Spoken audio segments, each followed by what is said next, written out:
సుఖమైన జీవితం, మనశ్శాంతిని సంపాదించి నువ్వు ఆనందాన్ని ఎత్తుకోవడం అంటే జీవితం అంటే మార్గం ఎత్తుకోవడానికి. ఈ ప్రకృతి ఈ సమయానికి ఎందుకు ఇస్తుందని అంటే బ్రహ్మ రాసిన ఈ రోజు మానవులు ఈ నిర్దిష్టమైన స్థితిగతులను అనుభవించడానికని 60 వసంతాలు ఇచ్చాడు. అదే షష్ఠి పూర్తి. 60 సంవత్సరాలు ఒక మానవ శరీరం చూస్తే షష్ఠి పూర్తికి వచ్చినట్టు.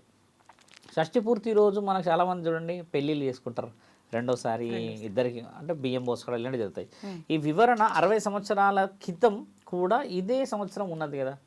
మరి అప్పటికి ఇప్పటికీ మార్పు ఏం జరుగుతుంది అమ్మా, మానవుల యొక్క శరీరాలు మారుతాయి. నువ్వు అమ్మలాగా ఉంటావు అప్పుడు, ఇప్పుడు నాయనమ్మ ముత్తమ్మ ఏదో అవుతావు, నువ్వు ఇంకేదేదో అవుతావు. కాబట్టి ఇప్పుడు నీ పరిస్థితి ఏమి ఉన్నది అనేది ఈ పంచాంగానికి అర్థం. ఇంకోటి పంచాంగంలో అమ్మ 6, 6, 12 అంటే 12 రాశులే మన దగ్గర ఉన్నాయి కదా. ఈ 12 రాశుల్లో అమ్మ 6 మగ 6 ఆడ, 6 మగ రాశులు ఉన్నాయి, 6 ఆడ రాశులు ఉన్నాయి. ఇది వివరణ చాలా మందికి తెలియాలి. రాశుల్లో కూడా ఆడ మగ 6 ఉన్నాయి. ఇప్పుడు 108 వచ్చేసి నక్షత్ర జాతులు. 108 ఇప్పుడు అష్టోత్తరం మనము చాలా శాతంగా చూస్తాము, శివుడి అష్టోత్తరం బాగా చదువుతారు. అలాగే దేవిది, విష్ణువుది, హనుమంత్ అందరిది ఉన్నది కదా. ఈ 108 జీవరాశులు ఈ 108 నక్షత్రాల్లోనే పుడతారు ఎవరు పుట్టినా. బాగా గమనించాల్సింది. ఇప్పుడు ఇదే సమయానికి ఇక్కడ ఒక వ్యక్తి పుట్టినప్పుడు అక్కడ సముద్ర గర్భంలో ఇంకో వ్యక్తి కూడా పుడతాడు, ఏదైనా జంతువు జీవరాశి. అలా పుట్టిన ఆ వ్యక్తి ఆ 108 నిర్ణయాలలో ఉన్న జాతుల్లోనే ఉంటాడు. పశువు నుంచి మొదలుపెట్టి ఇలాంటి వివరణ. అలాగే మానవ శరీరం. కాబట్టి ఈ 12 కేవలం మానవ శరీరాలకు మాత్రమే. బాగా గమనించాల్సిన విషయం ఆడ మగ. అయితే ఈ ఎందులో ఉన్న రాశులలో మీరు అన్నట్టు అన్ని రాశులు వివరంగా చెప్తే అంటే నేను ఎప్పుడు చెప్పలేను. ఆ రాశులకు వివరణ ఏంటంటే అమ్మా, ఈ సంవత్సరం ఎలా ఉండబోతుందో నీదంతే 12 నెలలకి మాత్రమే. 12 నెలల తర్వాత లేదు. కాబట్టి పరమాత్ముడు నక్షత్రాల ఆగమనం 60 సంవత్సరాలకు రాశాడు. గమనించాల్సిన విషయం. ఇప్పుడు జాతక వలన సింహం, ఇప్పుడు మిథున రాశి ఉంది తల్లి, ఆ 12 నెలల్లో బాగా కుబేరుడు అయిపోయాడు అనుకోండి, మరి 13వ నెల ఒకటేసారి కింద పడిపోవాలా? లేదు కదా. ఇక్కడ ఏమున్నదంటే పరమాత్ముడు 60 సంవత్సరాల వసంతాన్ని రాసి పెట్టాడు. ఒక్కొక్క సంవత్సరం ఒక్కొక్క గుణపాఠం, ఒక్కొక్క సంవత్సరం ఒక్కొక్క ఆలోచన, ఒక్కొక్క సంవత్సరం ఒక ఎత్తు దిగడం ఎన్నో ఉన్నాయి కదా.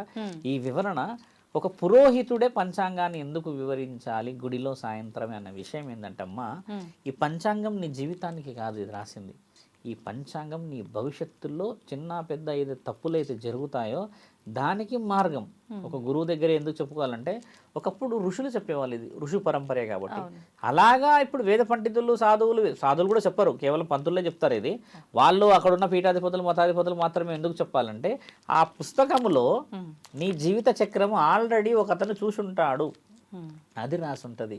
పంచాంగం ఎలా చెప్తారో మీరు గమనించాలి. శివరుద్ర సాధు సింహరాశిలో పుట్టాడు. నాది సింహరాశి కదమ్మా. ఈ సింహరాశి 60 సంవత్సరాల క్రితం ఉన్న సింహరాశి ఇది ఏమి వివరణ ఉన్నది. అయితే ఆ జాతకం ఈ జాతకం మ్యాచ్ అవుతుందా, అసలు అందులో ఇందులో ఏమున్నదని చెప్పినప్పుడు ఏం రాసి ఉంటుంది అన్నమ్మా.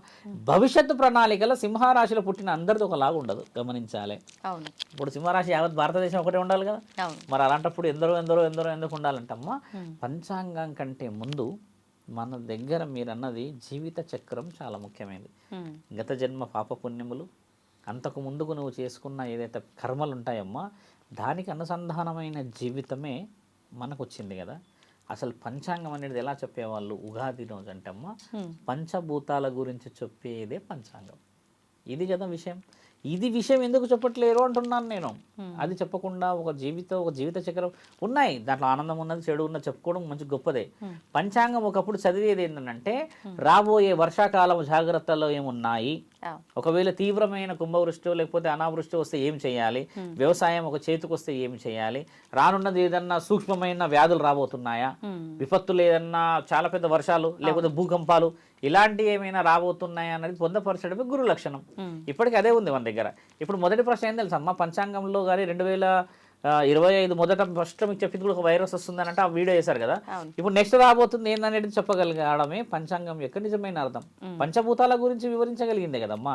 మనిషి ఉండేది కూడా పంచభూతాల్లోనే కదా. ఈ ఉగాది నుంచి నేర్చుకోవాల్సింది ఏంది వివరంగా, షడ్ రుచులు. ఇప్పుడు 6 రుచులు కలిసిన జీవితం మొత్తము మానవ శరీరానికి ఏమి ఇస్తుంది అని అంటే, ఆ యొక్క పచ్చడిని తిన్న తర్వాత తీయగుందని అంటారు కదా, ఎవరు కారం ఎక్కువైందన్నారు. బాగా గమనించండి. కాబట్టి మన జీవితాన్ని సార్థకం చేసుకోవడానికి ఇచ్చిన పండగ అది. ఉగాదిలో చాలామంది మార్పులు చేర్పులు ఏం చేస్తారు బాగా గమనిస్తామ్మా. మన వాళ్ళు పెట్టే పద్ధతులు కొంచెం మార్చాలి. దీపాలు ఏం చేస్తారంటమ్మా, ఒక దీపం ఇక్కడ ఒక దీపం ఇక్కడ పెడతారు మన వాళ్ళు ఇంట్లో. ఇంట్లో ఎప్పుడు కూడా దీపం అలా పెట్టకూడదు. 2 దీపాలు ఎప్పుడు కూడా కుటుంబంలో పెట్టే అర్హత మనం తీసుకోకూడదు. 3 దీపాలు పెట్టాలి. ఎలా పెట్టాలి 3 దీపాలు? చిత్రపటాలు ఇలా ఉంటాయమ్మా దేవుడి, మనం పైన పువ్వులు పెట్టుకుంటాం, అన్నీ చేసుకుంటాం, అంత వివరణ ఇస్తాం కదా. ఇక్కడ 1, 2 అక్కడ పైన ఉన్న 3 ప్రమిద పెద్దగా ఉండాలి. బాగా గమనించాలి. 2 చిన్న ప్రమిదలు ఇలా ఉన్నాయి తల్లి. ఇక్కడ ఉన్న ప్రమిద కొంచెం హైట్ ఉండాలి. కొంచెం దాన్ని దూరం నుంచి చూస్తే 1, 2, 3 శివుడి కనుల్లాగా కనబడాలి. అది అసలైన ప్రమిద పెట్టే పద్ధతి. అంటే దూరం నుంచి చూస్తే 3 ప్రమిదలు ఇలా కనబడాలి. ఇది హైట్ ఉంటుంది, 2 1 కదమ్మా. ఇలా ఉండడమే రాసుంది శాస్త్రంలో.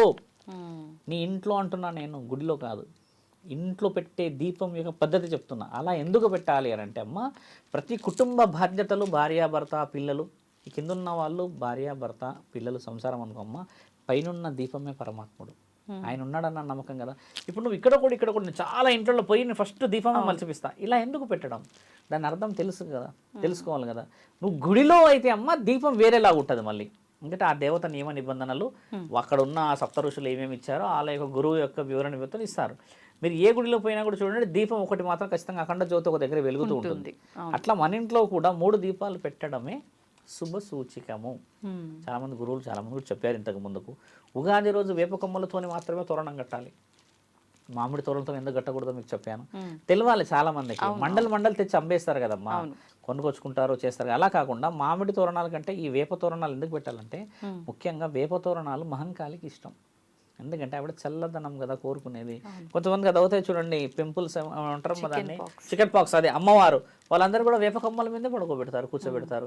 తెచ్చిన ప్రమిద కూడా అమ్మ వేప కొమ్మల మీదే పెట్టాలి. మనం తెస్తాం, చిన్న కుండ తెస్తాం, మన స్థాయిని బట్టి తెచ్చుకుంటాం కదా, దానికి బొట్లు గొంతుకు పెడతారు. ఇక్కడ ఆ కుండ మొదటి మూత అది ఎందుకు పెడతారంటే అమ్మకి ఆహ్వానం అది.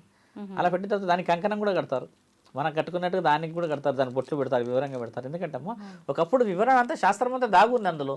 అదే కుండలో అక్కడ పెట్టే కలపాలి. బాగా గమనించాల్సిన విషయం ఏంటంటే అమ్మ, ఫస్ట్ అక్కడ పెట్టి వేపాకులు పెట్టి అందులో వేసి అక్కడే కలపాలి. పూజ గదిలో మొత్తం అంతా తీసుకొచ్చి వంటగదిలో కలిపేసి తీసుకొచ్చి పెట్టడం కాదు. చాలా మంది చేసే పొరపాటు కూడా అదే.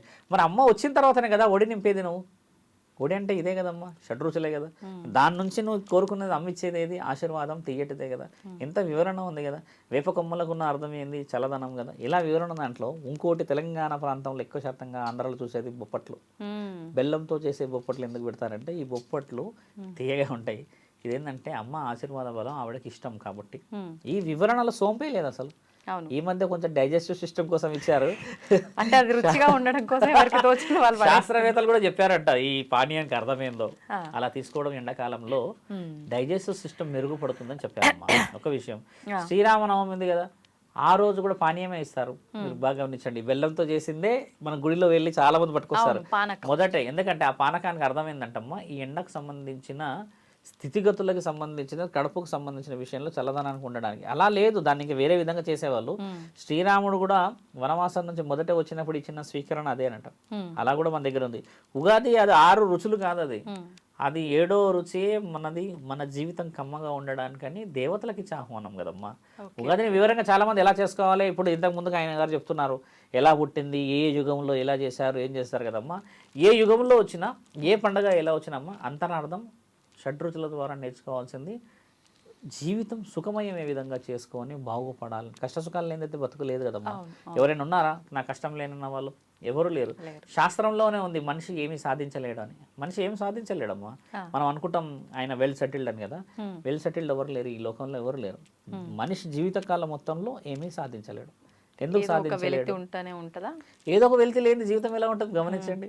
ఖచ్చితంగా ఉంటుంది కదా, నేను ఇలా కావాలనుకుంటే అలా కావాలంటే ఇలా అంటే. అందుకనే మనిషి జీవితంలో సాధించలేడు. ఇలాంటి కొన్ని విషయాలు కూడా ఏంటంటమ్మా, ఉగాది రోజు పంచాంగం అందరు కూర్చొని ఆ రోజు అన్ని చెప్పుకోవడం ఎందుకు?